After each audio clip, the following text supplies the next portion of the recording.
Jupiter is the largest planet of them all, and it has a red spot bigger than Earth, and it's the largest planet of them all, and it's a billion miles from Earth.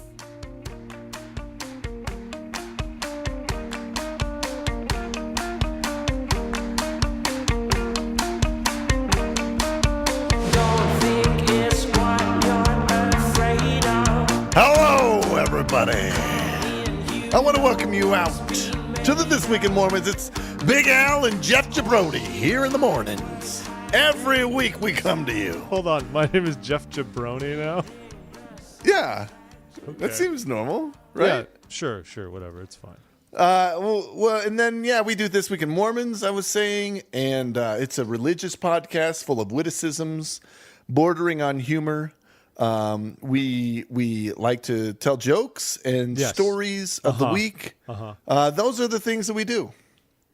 We're going to be honest with you, listeners. Right now, we are attempting to recreate the magic of the first 6 minutes of this show because we failed through technology initially when we started.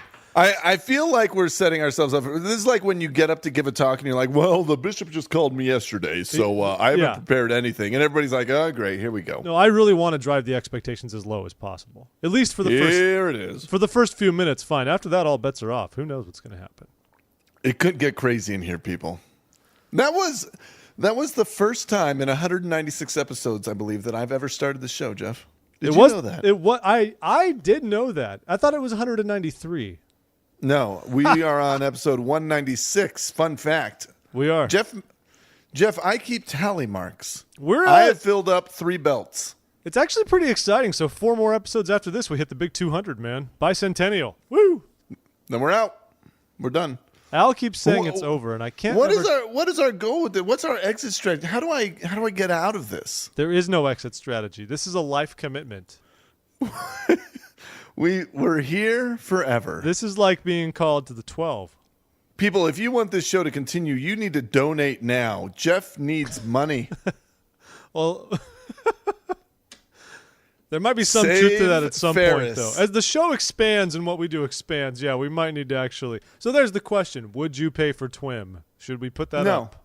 No. Nobody would, nor should they. What if we built an app? If you took away the free content from somewhere, I would find it somewhere else, Jeff. That's probably true, actually. And we would not be missed. I mean, that's just the fact of the matter. No, I think we would be missed. And honestly, what drives me half the time of the show is I know it actually means something to some people, oddly enough. Yeah, well, we have friends. We're like digibuddies. We're like people's Tamagotchis. They feed us. They love us, they care for us, and then we grow into big dinosaurs in their pockets. That's what happens, Jeff. All right. So how the heck are you, man? What's going on? This is a real thing. I'm good. I'm doing really good. I've got a fun-filled week ahead of me. I'm off to Reno in the morning. I'm sorry. Reno has fabulous chicken wings. These garlic chicken wings over at the Pie Face Pizzeria. Oh, so you get the wings in Reno? Yeah, no. I was under the impression Reno, get the wings. I was under the impression you ate them when on the train. No, I would not do that. You don't go to the dining car. Well, I go to the dining car, but I get a half a chicken. Anytime I'm on a train, Jeff, I'm consumed with the endeavor to as though I were Harry Potter. This is what I'm trying to do. I go from car to car. You sneak around in your cloak? I do. You spy on I try and see Malfoy? women. Yeah, I go into cars and then hide under beds. Things of that nature. Do you get chocolate frogs? Do you discard your extra Albus Dumbledore cards? Is that a real thing? There were Albus Dumbledore cards? Yeah, you get them with the frogs. Oh. Remember, the chocolate frogs come with cards, or the card comes with a frog. Look at it whichever way you want.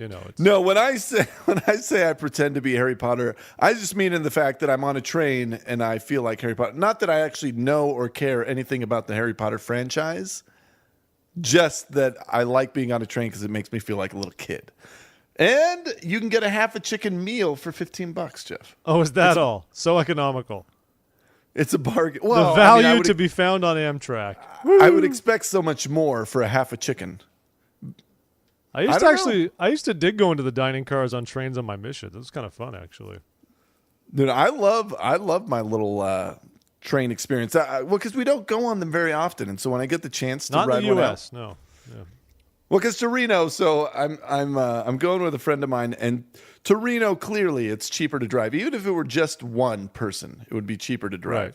Oh, yeah. And faster, but I have so much leg room, and I get the lean back experience.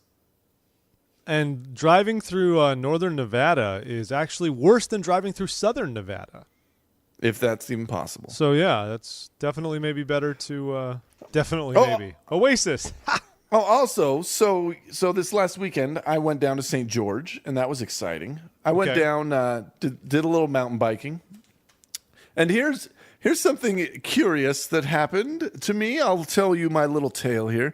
Okay. I went down there for some mountain biking with some old mission buddies, and we rode that first day on Friday. And my IT band got really sore. I don't know what can happen to an IT band, but it got to the point where I was in a lot of pain. What does that mean? What's an IT band?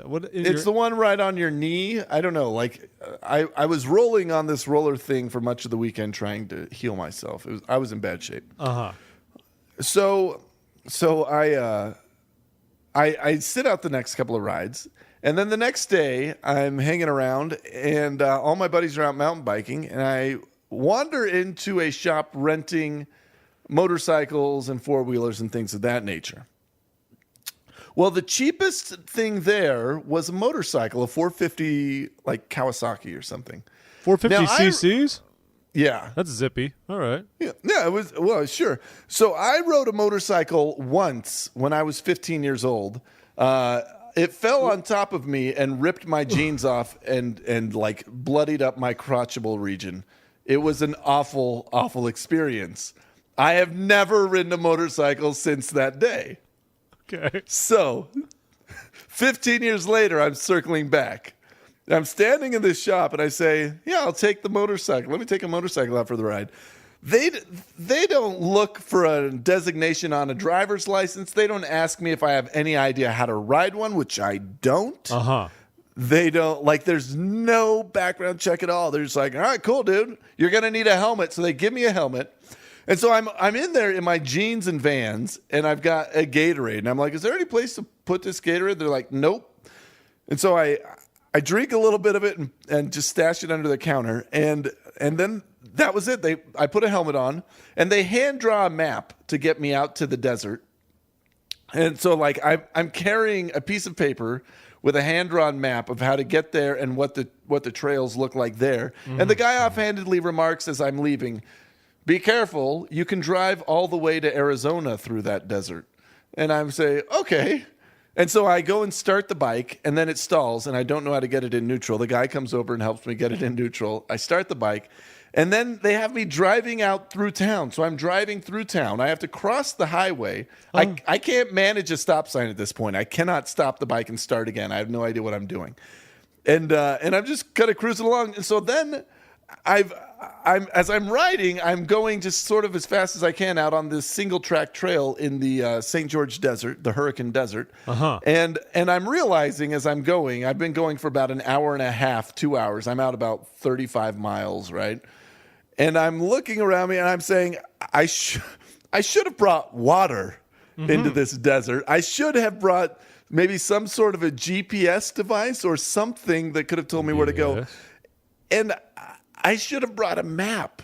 I should have had a map or something. Or at least, I mean, somebody should have taught me how to do this. And so I'm out there alone. I see maybe two other bikers the whole time. It turned into kind of a terrifying thing because as soon as I decided to turn around and come back, there's so many trails out there. And I was hopelessly lost for a little while. It was quite an exciting time, Jeff. But eventually you were nursed back to health by polygamist families. So I kept finding, like, riding a motorcycle is so different than riding a bike. I did a Superman at some point. I believe that's what it's called. I hit a rock jump thing and was off my bike, hanging on, and then back on it. As you go up a mountain, the way that I would hold the bike, I was revving it excessively instead of like just riding. And so the bottom of the mountain was very slow going up. And as I got to the top, I was racing off the top. literally jumping. It was quite scary, Jeff, but an entertaining time for a guy whose previous experience involved the motorcycle kicking him in the crotch. So that was entertaining. Okay. Well, that was. I don't feel a like you great appreciated story. that story as much as you should have, Jeff. I rode a motorcycle as one who should never be riding a motorcycle. No, you rode a dirt bike. What's the difference? Well, dirt bikes are designed for off-road.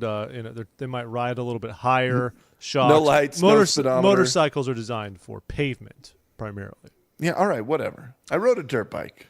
But it's a motorcycle, whatever, sure. It was still exciting. Well, Okay. good. Neat. What did you do this I'm glad you had weekend, fun. Jeff? I mean, you remember when I rode a scooter that one time, and that alone was almost terrifying. Scooters in Mexico? Oy. It was like a Vespa. There was nothing scary about that at all. It was 60 miles an hour with nothing but pavement in front of me. All Jeff, it would have you taken was one flip of the wheel, and all of a sudden I'd be on the ground, tumbling around. And I did wipe out on loose asphalt. Yeah, but I was going to say, if I remember correctly, you did. Was it you that got the flat tire? No, that was Maddle. Oh, okay. What did you do this weekend, Jeff? Well, nothing as exciting as dirt biking. It was very nice, though. I went to dinner. I went to BJ's. If anyone's from the West, you've been to BJ's Pizzeria and stuff. It was great. You went to a chain restaurant. Yeah, but a dinner. good chain restaurant. They opened their first East Coast location, and it's here in D.C. So we went there with some friends and overate and had a grand old time. I think good is relative. I've eaten there, and it's like a poor man's Red Lobster. Okay, yeah, but when you lived in Orange County, you were sort of hell-bent on just finding reasons to dislike everything that was there. That's not true. I love the Golden Spoon. You love California's original froyo. Okay.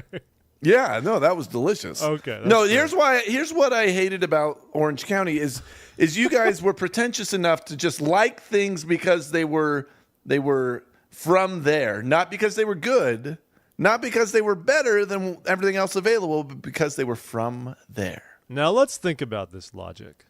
Yeah, Al, go ahead. do you like Five Guys? I enjoy Five Guys, sure. I too enjoy Five Guys. Yeah. Do you know where Five Guys is from? New York, maybe. Wrong. I don't know. The Midwest, Wisconsin. Alexandria, Virginia, where I live. But I don't like it because I live here. I like it because I like it. Now let's go back to BJ's, the subpar chain restaurant. Not subpar, above par. It's at least a birdie. Maybe par. It's fine. Whatever. I don't want to dwell on it. Anyway, we went there. It was fine. Saturday, I helped a buddy of mine. Did you get a Pizookie? Of course we got a Pizookie. It had been years. Come on. Oh, it's so gross. It's Goes so without much saying. just sugar. It's like a pile of sugar under ice cream. Yeah, The ice cream also has sugar. speaking of sugar, Halloween happened, right? Oh, yeah. And so we bought some candy to give to the children. We put a little thing, in our apartment complex, they give you little door hangers that say if you're giving away candy. So we wanted to give to the kids. Guess how many kids came to our door? 9. 4. And they all came in one batch. That was it. There was one rapping at our door. And it was for 4 children. So now there's a bowl of Three Musketeers and Tootsie Rolls and stuff just sitting in my kitchen. Oh, you had good candy. And who's eating it? Me. I'm eating way too much You sugar right now. It's terrible. Fatty. So as that happened, and then I helped my buddy Wait, why move. did no one else come? Because you live in a gang-ridden neighborhood? Because I live and in they were afraid? I live in a crime-infested hellscape. That's exactly why. That's just They all went to BJ's for a Pizookie, didn't they? nobody was around. Those They idiot all- children. I won't lie though. There was a certain smug pride when they asked, "Have you been here before?" And I said, "Oh yes, I have." It's like going to the Cheesecake Factory and being excited about it. It's a million times better than that because the Cheesecake Factory's been out here for a long time. No one cares about Oh, my gosh. Jeff, I cannot. Okay, cannot I didn't reason want to with you. sit on this topic for this long. For goodness sake, the only other fun thing that happened is I was helping my buddy move, and he sideswiped a Prius in his U-Haul and tore off the whole bumper, going like 2 miles an hour. It was hilarious. Did he keep going? No, because it was his neighbor. Oh, that's nice. We pull in and we feel this kind of bump, and I look in the mirror from shotgun and say, hold on here, buddy. And then he just like tore off. I mean, it's just plastic. So he just ripped the whole thing right off. Poor guy. Poor guy is getting married on Saturday and was just trying to move out of the bachelor pad and get his final effects so we could take care of it. And he gets Is this stuck Joe? there. No, it's not Joe. Joe's married now. He's happily married. This is Dustin they're Homer. They're still happy, right? Yeah, this would be my friend Dustin, who hosts Sunday School Bonanza with me for listeners of that show. Oh, there you go. Well, that's good. So Mormon news is happening. So much of it. It's everywhere. Brandon Davies is back in the news. Did you hear about this? Well, I know he got traded to the Sixers, right? From who? From the Clippers. He was on the Clippers? I believe now, this is my amazing basketball knowledge, ever growing. My understanding is the Clippers signed him and stuff, but he never even played, and then they just shipped him right off to the Sixers. That's fun because the Sixers have a history with Mormon players that go nowhere. Sean Bradley, anyone? Number 76? But wasn't he also a Laker, so he got to hang out with guys who were talented? You're thinking of Mad Dog Mark Madsen. That's the one. Different than Sean Bradley. Yes, evidently. Tell me more. Sean Bradley was a player who went nowhere, had a ferocious temper, and really was a bad example for church members everywhere. Well, that's why he went nowhere. Yeah, he was a bad example. Everybody that played with him was like, he's the dirtiest player. He's just awful. He'll like swear at you and blah, blah, blah. And the refs are just like, you're a terrible person. I've read many reports. People expected so much more from him, and he did not perform. Well, that doesn't happen in baseball. So I'm sorry that your weaker, less civilized sport yields such poor results, that such classless individuals play it. Baseball players don't swear or chew tobacco or break the Sabbath or have their girlfriends from BYU randomly transfer to Ohio State, which has a worse soccer program, and that's really fishy about why that happened. Who is it? Is it Bryce? Yeah, I was just referencing Bryce Harper. Yes. Harper, yeah. What a sweetheart. Anyway, so that happened, yeah. Woo! So good job, Brandon Davies, from the honor code debacle of 2011 to being traded around in the NBA. And now he's stuck playing in Philadelphia. Enjoy that one, pal.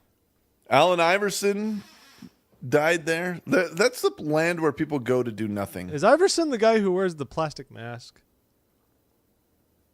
No, that's Rip Hamilton.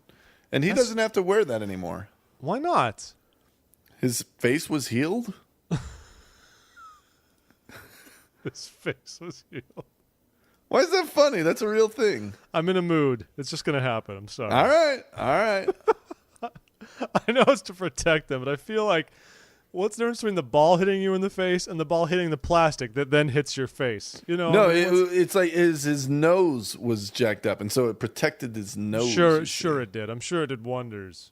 Just modern science. It really did. It was wonderful. Yeah. Tell me a Mormon story, Al. That was it. That was the one. That's all you have? All right, here's the other one. Let's see.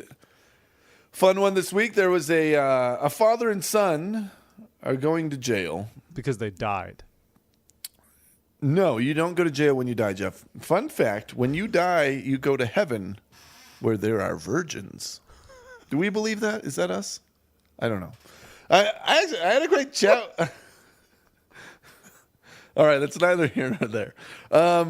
So the FBI has a story. Gone. Jeff, you're in a bad place. The FBI has a story this week. Guy Andrew Williams and Brent F. Williams. We talked about them before, right? This is back in the day, but they finally did go to jail, and $100 million Ponzi scheme they did. And they targeted members of the church. And let's see, they were down in Mesa, Arizona.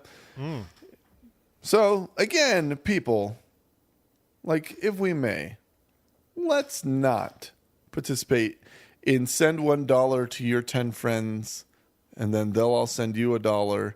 And then we all get rich together. That's a bad idea. Okay, good deal.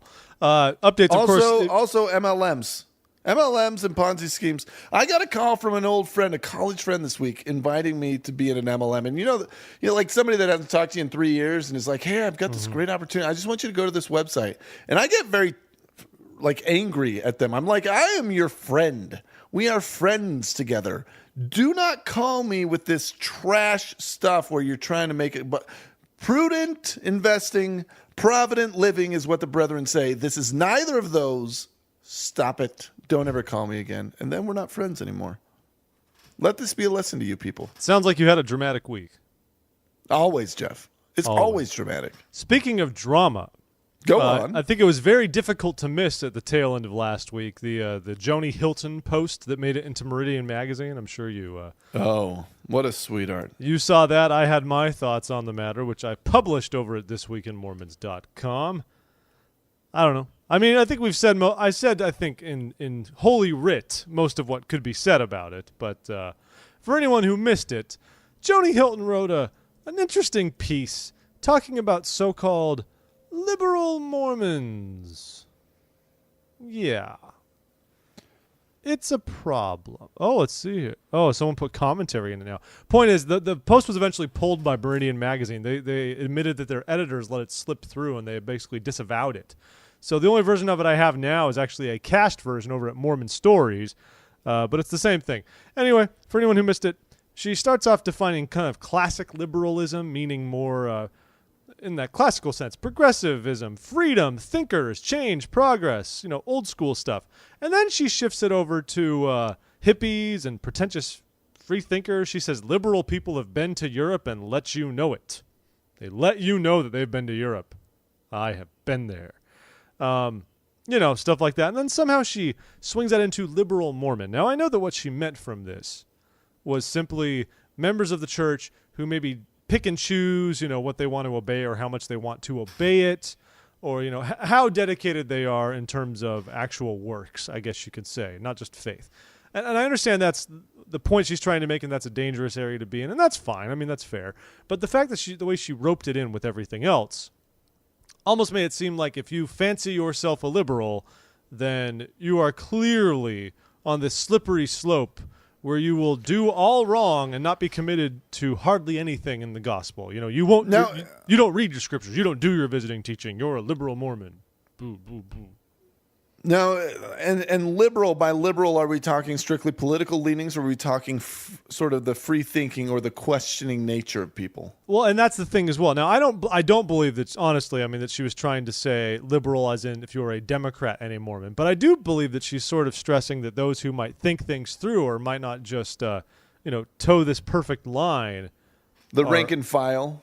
Yeah, are in a bad place. And that's the real problem there. I just feel like if... what if I had a friend who was struggling with something in the church, who wanted to be in the church, but might struggle with, we all have our struggles, but with really applying and kind of getting over something in terms of actual follow through, how would reading something like this do that individual any good?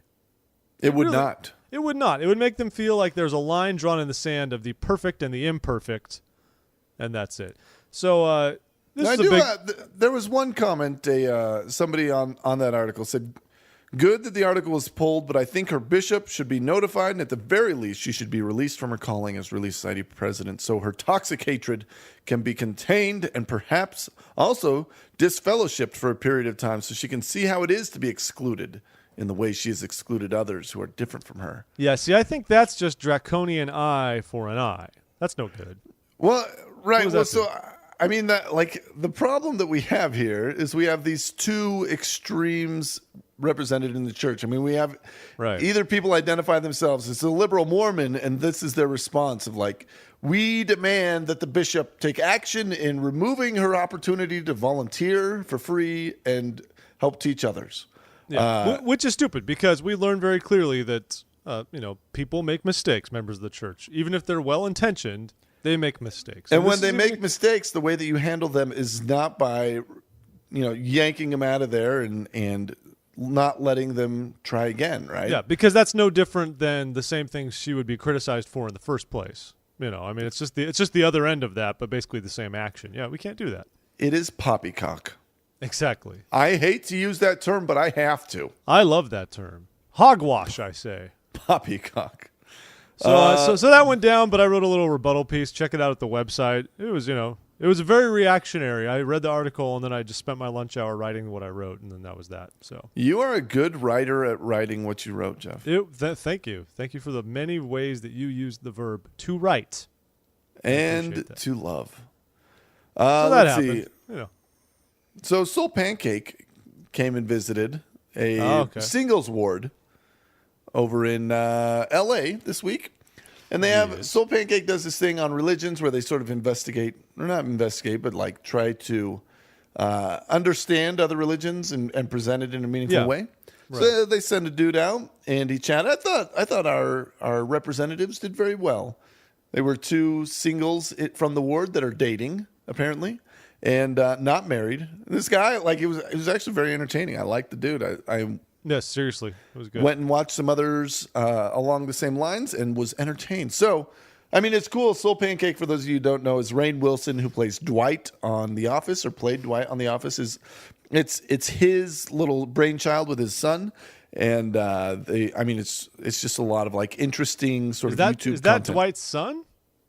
No, I don't believe so. I don't think so. No, but they're the brains behind it. They've done things like Kid President. A couple variations on this stuff. So kind of cool stuff. Worth checking out. Give it a watch. It's fun to share that around because it's a very mainstream channel. And so it's an easy sell into like, hey, check this out. And what I like is it's funny, but it's also a totally honest, genuine look at what goes on in the Mormon YSA scene. I didn't feel like anything was very contrived. There weren't silly jokes about linger longer and who knows what and menaces to society. It was very matter of fact and good. I thought it was extremely positive overall. Yeah. Good work, you LA people. So let's talk about great article here over at Wheat and Tares entitled Mormon Jargon by Hot Girl. I believe it's jargon, Jeff. No, we are not in Scandinavia. I keep telling you this. I'm always in Scandinavia. But you refuse to believe. So the point of this is that, of course, like any other, every social group has jargon. That's to be expected. And this isn't even a criticism of the fact that sometimes we use too much jargon in our Mormon speak. I mean, think about it if you go to sacrament meeting, how it would be if everyone had to give talks where they went out of their way to not use in-words or jargon or things that only people who have already been fully inculcated into the gospel bubble, would understand already. But this is sort of a comical take on jargon. In alphabetical order, it's a lengthy list, and we won't get through all of it by any means. But there's some funny stuff, like Diet Coke. The definition of Diet Coke is gateway drug. Ew. Yeah, uh-huh. Are you looking at any of these? Do you see any of these that you love? No. Like appearance of evil means drinking root beer from a brown bottle or hot chocolate from a Starbucks cup. Petting is something that youth are told not to do. The leaders are too embarrassed to explain, and people outside the church don't call it by that name. Yeah, that one's totally true.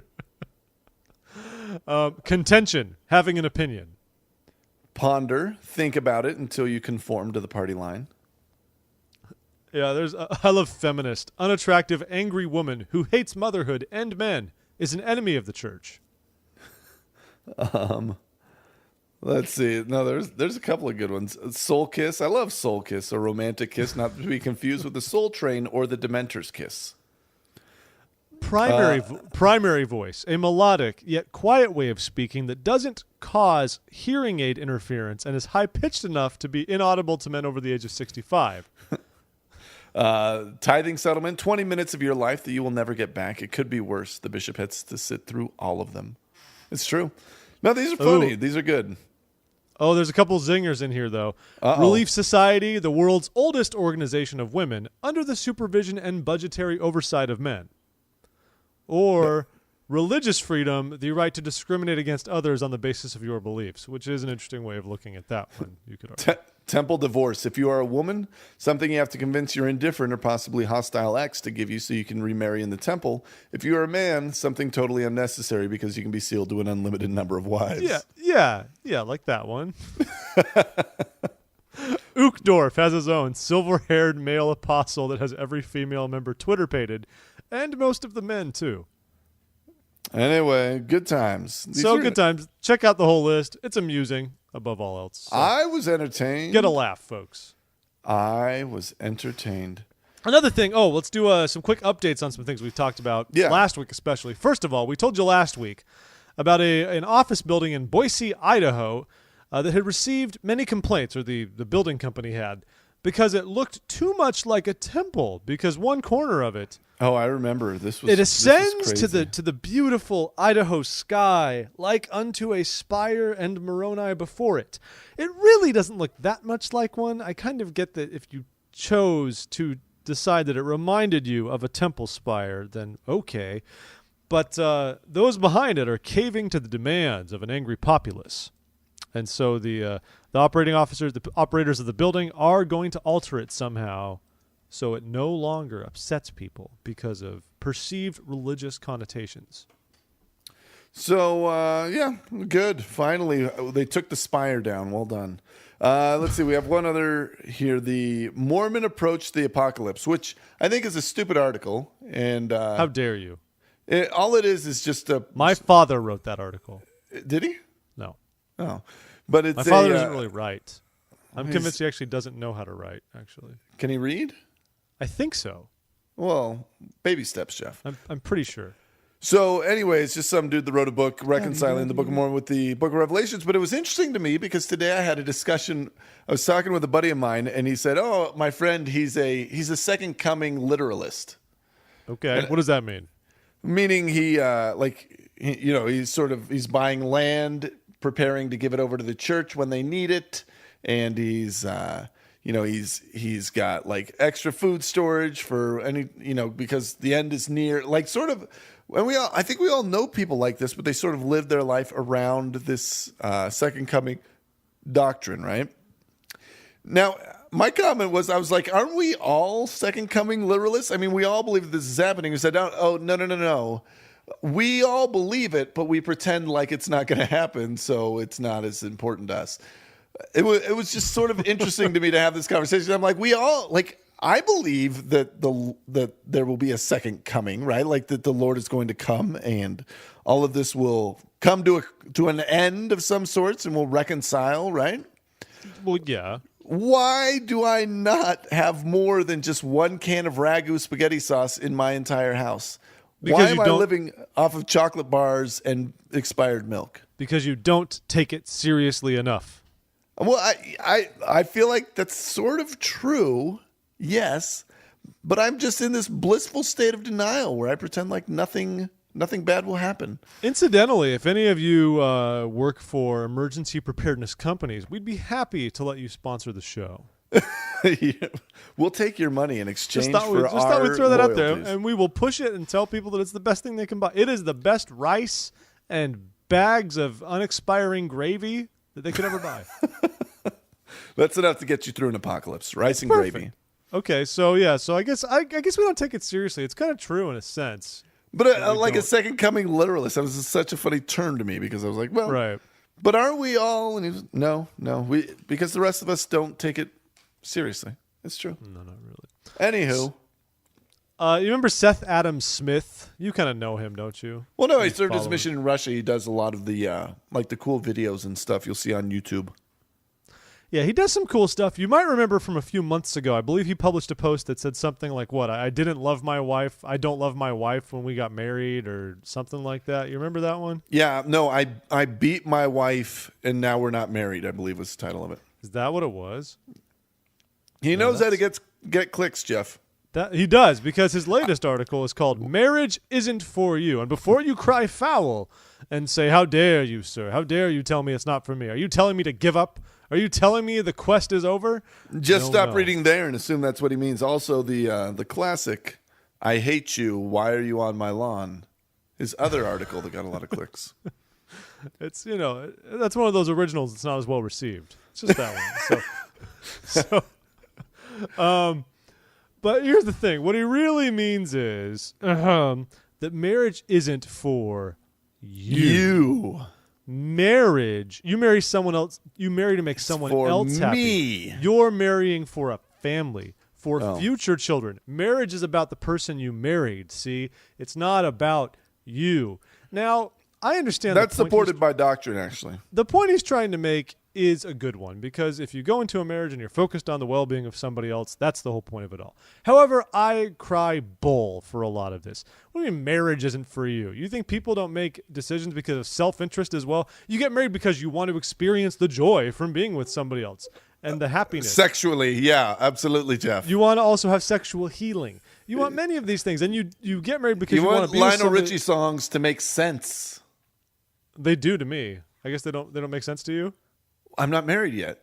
There are many layers to Lionel Richie songs. They're like a blooming onion, and you just Like a Chili's Awesome Blossom. it's just very difficult. But the point is, I get what he's trying to say, but then I feel like he doesn't really. I mean, marriage is still for you. It is. And that's good. Focus on your partner and make that your goal and make your family your goal. But it's not wrong to sit there and say, yeah, but I also want to experience joy and experience the benefits and the growth of marriage for myself because I want to be a better person and a happier person. I don't know. So, Seth Adam Smith, you're brilliant at clickbait, sir. My hat goes off to you in that sense. But I also think you're just a bad human. Uh-huh. Quick follow-up to last week we talked about the... where is it? West Virginia, the sex abuse cover-up Oh, yeah. scandal Yeah. with old boy Jensen. So a little more information this week. Apparently, this Jensen fellow was on a mission.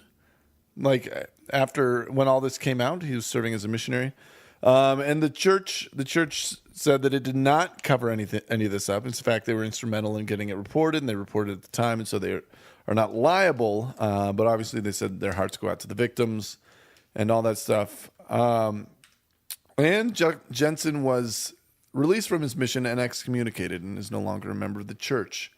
Which is interesting that they talk about that because normally they don't make a statement on that. But I guess in this circumstance it was appropriate to make it clear that he is no longer affiliated with us. Which is interesting. And I have wondered, I actually had a listener emailing me the other week. And I kind of said that I see more of this happening, and I wonder if it will. Not that, not abuse. Maybe we mentioned this last week, but not, actual abuse cases themselves, but perhaps more things coming to the surface or more allegations being thrown around. I'm sure the church fields lawsuits all the time that we never hear about, but I think one of the byproducts of sort of the Mormon moment and all of those things is that we're going to have greater public visibility, I think, for when these things come to pass. So maybe the actual number of them will be no different, but we might just hear a lot more about them than I think we have before. Yeah, I believe that. That's just conjecture, but well received. Thank you. Interesting article here at By Common Consent. It's called "If Modest is Hottest, It's Not Modest." Now, I want you to actually think about that title for a second and what that means. If modest is hottest, it's not modest, which is a fair point because if modest is hottest, ergo you find it hot and it turns you on, which therefore means it is immodest in a sense. So think about what modest is hottest really means to you people. No, just because you're a horny person does not make everyone around you immodest, Jeff.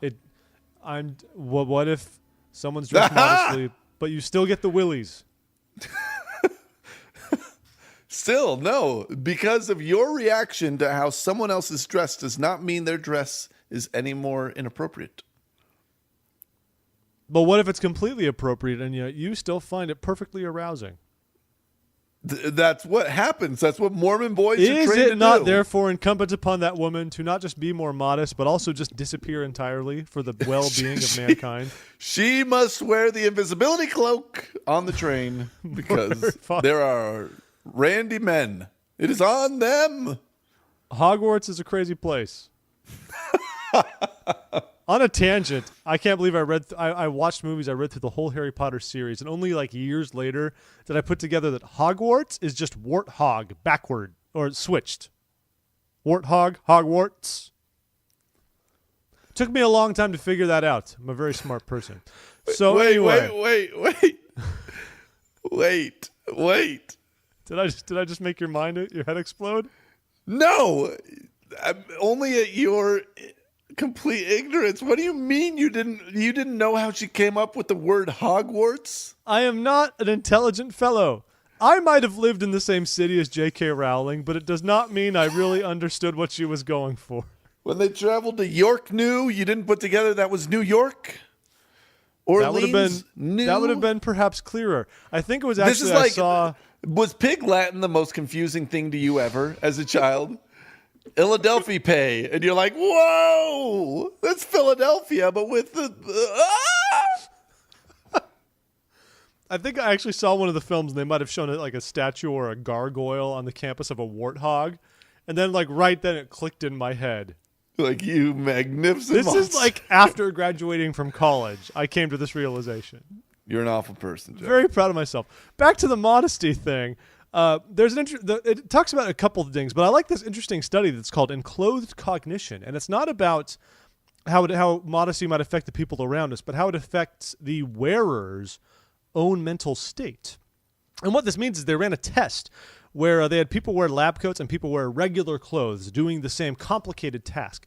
Those in lab coats made half as many errors as their plain clothes counterparts. And basically they carried on like this and found that those who dressed in a more respectful and perhaps respectable way inevitably performed better at various tasks. So it makes one wonder, is modesty, despite aside from all the spiritual implications, does dressing modestly actually improve your own cognition, your own ability to perform?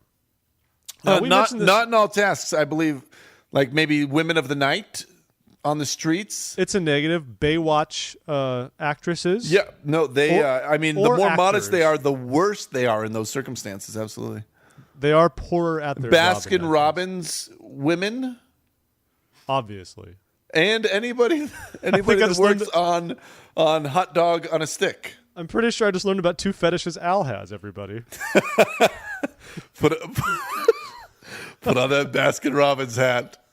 You You go to hot dog on a stick and you're Serve like, me yeah. up Yeah, you 31 jump on flavors. those lemons. Jump on those lemons. wear that hot dog on your head. So anyway. All of my fantasies revolve around the food court. So next up, you're like, yeah, spin around on the Korean barbecue grill. Come on, you TCBY woman. Does Anywho, TCBY actually exist anywhere? That's a whole other topic. I don't know. So yeah, modest is hottest, is not hottest, is too hot to be hot. Yeah, that guy. What is he trying to say? I still don't know. I feel like at the end of that title, all we have is hottest. There's Basically, nothing, your mind is blown. That's what this comes down to. Nothing's like everything cancels each other out.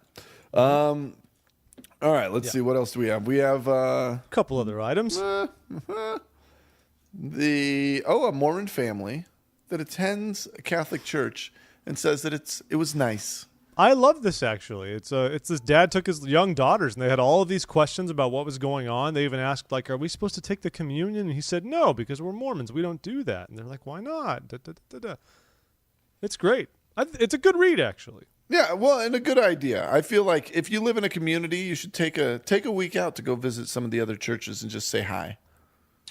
Well, and the one thing I really like about it is I feel like my wife has had some really good insights about this, and I've learned a lot from her in this sense. That especially if you take this to the temple, for example, a lot of people freak out or they think the temple is strange. It's different. And really, if you think about the ceremony associated with the temple, it's more rites and things like that. That's not that different from what we find in other religions, but just that they have as publicly available, like in Catholicism or Eastern Orthodoxy or what have you. So I think exposure to these things can be good because it normalizes in our view something like the temple experience. Does that make sense, Al? Yeah, it does. And You I'm look not confused. No, my phone is beeping, and I'm not sure why. I'm sorry about that, everybody. What you do is you just silence it and put it away. Well, until we're no, done. I was silenced, put away, but it kept unplugging and plugging It's back okay. in. I'm just gonna read some news on this. Whoa, I'm here. sorry. I kept hearing this, so now everybody for the last 10 minutes has heard boom.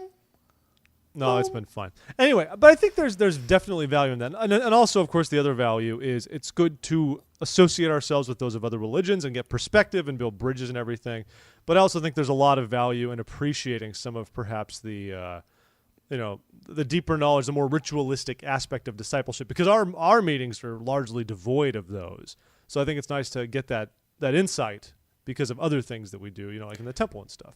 Yeah, well, and the other side of this, well, not even the other side, but another asset to doing something of this nature is that your kids are raised not fearing other religions, but rather understanding how they fit, right? I mean, like growing up, we never went to another church, and it wasn't until my mission that I understood that, like, that I even considered going into another church and talking to them and discussing what was going on and understanding what was happening. And I just feel like They were unintentional prejudices. Like, it wasn't that my parents told me that they were bad or they were wrong. It was just that we never went there. We couldn't miss a week. We couldn't miss a week of our church to go to one of theirs because blah, blah, blah. And then at the same time, though, we really wanted everyone else to miss a week of their church to come visit ours. And but it was all one way, right? We would never say, hey, yeah, we'll come by and visit and see how you're doing, and then maybe next week you come visit us. That never happened. Yeah. And it should be noted in this example, they actually went to sacrament meeting first and then went to visit his buddy's new Catholic church. But it's a good read. It's a nice little transcript. There you are. Other quick mention here, there is a gay rights bill going through the Senate right now. It's called the Employee Non-Discrimination Act, or ENDA, and it's effectively to protect, workplace discrimination against lesbian, gay, and transgender people, which is great. Of course, we should not allow workplace discrimination in cases like that. Interestingly enough, though, a handful of Mormon senators are all on board with it. It's interesting. They got it? Mormon people. Orrin Hatch is. It's interesting. Mike Lee from Utah.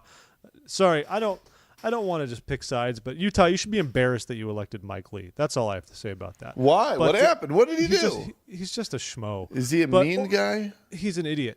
But Orrin Hatch actually sided with this, and some other LDS politicians did as well, actually a handful of them. And, of course, I think that's good, because while the church has had its issues with understanding the same-sex marriage battle or opportunity, however you want to look at it, we've always been very open in saying, but we support, civil rights and non-discrimination. You could argue, of course, that denying marriage is discrimination, but work with me here, that the, workplace discrimination has no place in our legal system, and the church has always towed that line. And so it's, I think it's nice to see politicians standing up for that and saying, well, yeah, why would you say no to that? It's fine. Well, and I feel like the church must be really grateful to have a bit of legislature that they can support, that they can fall on the right side of and say, yeah, this is what we mean when we say we support, the gay and lesbian community, that we don't see them as enemies. This is something that fits well. So we may have a fundamental disagreement on the definition of marriage, but we believe you should have the full protection of the law. Yeah, agreed. Yeah, exactly. Let's see. There's another article in PRI, Public Radio International. I love it.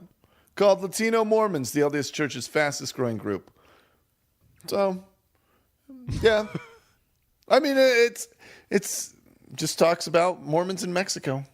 Yeah, it does kind of talk more about the rise in, like the history of the church in Mexico. A lot of Mitt Romney talk, because the Romneys in the colonies. I descend from Mormon colonials. We're all one big happy family. Why don't we go be colonials again, Jeff? I would love to go there, because of all my history, I've never been down to Colonia Juarez. I would love to go down there and see part of my heritage. Aren't there little pockets of people that are all just white English speakers down there in Mexico? Yeah, some of Mitt Romney's cousins live down there. Some of my distant cousins still live down there. How lazy that you would live in Mexico your whole life and never bother to learn Spanish. I think they still speak it. Yeah, I don't know. If you remember, there was actually, it wasn't this conference, but the past one, some 70 spoke. And he was his last name was like Anderson, total white guy, but he had this accent. So I looked it up, and it turned out he was actually born and raised in the colonies. So I believe they do know the Spanish. Yeah. Also, my grandmother knows the Spanish. She was raised there. She seems nice. With polygamists. What a sweetheart. And lastly, folks, I really hope you'll check this out. I did not have much exposure to the terrific blog ldsvoicesofhope.org. I don't know if you've ever seen this, Al.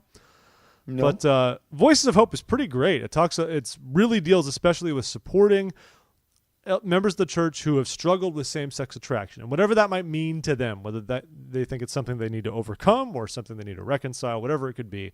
And one particular interview I looked at is a recent one that was just posted with Garrett and Sally Ferguson, and it's refreshing to listen to how just the candor these people have with each other, talking about these like urges he had and he didn't know why, and it's something he wanted to work through, and he slipped up and he had problems and he just tried to work through stuff, and it takes a lot of the stigma off of it, and it's something we've talked about before, that if we just talk with each other about these problems that we have and don't try to sweep it under the rug and be ashamed of everything under the sun and just try to work through stuff, it can do great things. But this couple's amazing. Really, watch the highlight version or the full interview, and it's really, really insightful, actually. I hope you'll all take the time. So I know both of these guys. Do you really? We were EFY counselors together. Okay. Did you know that he struggled with same-gender attraction? I did not know that. Well, now you know. I mean, I could have guessed, yeah. but I did not know. But it's great to just get some of the background of it, because he felt like he said, he just says, like, I feel like I was not a nature, I was more of a nurture. Like, life experiences, it just kind of, there was this part of it for me that appealed to me for some reason, and this and that. But his struggle with it, the fact that he can say openly that, like, he was open with his bishop, saying that, like, look, I have these urges and these desires, I haven't acted on them, I can stand before you and say I am a worthy member of the church. But he still had to lobby hard to be able to go on his mission, but they let him, and he served a mission, and he was fine. And just how open he was with his wife about this and that. It's really, really cool to listen to. It's inspiring. Yeah, that's cool. Well, it's very Josh Weed-esque, right? In a way. Except the difference with Josh Weed is Josh Weed's saying he's openly gay, but he loves his wife. And even though he's not like attracted like into her, I don't know that one. But yeah, sure. Yeah, well, I mean, gosh, this is kind of crazy to see, but I mean, really anything that takes away the stigma, right? I am a promoter of anybody that can come out and comfortably just say, hey, I'm doing fine. I hope you, like, if you're struggling, come with us and we'll be okay. I think is really, really helpful. So awesome they do this. Good for them. But really hope you guys will go give it a view. It's definitely worth your time. Helps you think through some things. And some of you listening might actually find it useful. I mean, I'm sure there's many of us who struggle with different things. So hopefully it's helpful. There you go. Jeff, what a treat. You are just a dream. Thank you. Every time I talk to you, your hair gets prettier and your face gets beardier. That's because it's long. No, I finally trimmed the beard after letting it become a bushy disaster zone recently. So I don't ever want you to use those words again. So anyways, I'm going to go now. I'm off to New Orleans in the morning. It's going to be great. Have fun, man. Thank you. You can find us. If you guys need to find us, please find us. Contact at This Week in Mormons, or just come leave a comment on our page at thisweekinmormons.com. We love little comments. Those are nice. Go to these things. Find us on Twitter at The Real Twim or The Real Twim or Twee Mormons on Pinterest. Or go to Facebook.com / This Week in Mormons. Do that one. That's a good one. Also, look for us on YouTube. Subscribe to our channel and our Google Plus page. Do all of these things. And, of course, please subscribe to this podcast. If you're just streaming it right now on the website, go to iTunes. Follow that link you see. Hook it up. Stream it on Stitcher Radio. We have RSS feeds. You're going to make it. Whatever these things you need. We'd really appreciate it, and we appreciate you taking the time to listen in. We've been rocking hard for a while. If you subscribe, it gets better. It does get better. Because you will be eligible for special offers. And we won't email you, but you will. Also, email-wise, join our gospel study session. Yes. We're on Temples right now. It's actually been very, very fun. Temples has been very good. And if you've missed any of that, please, of course, go to our website where we have them. The archives are freshly updated right now, so you can check out the old ones. But get on that email list and join the class. It's really good. All right, everybody. Have a great week. And, yes, have a good week, Al. I wish you good tomorrow. See you, buddy. And yes, This Week in Mormons. We're peacing out. Hope you all have a good week. See you later. Bye-bye. Nothing's free in your family tree, but when it's dark again, you can believe again. We were in love in another way, in another city, in another day. But when you look in my eyes, I start shivering. I get a fever chill, and I can see straight through to the other side, where the winter's warm, but the sun don't shine.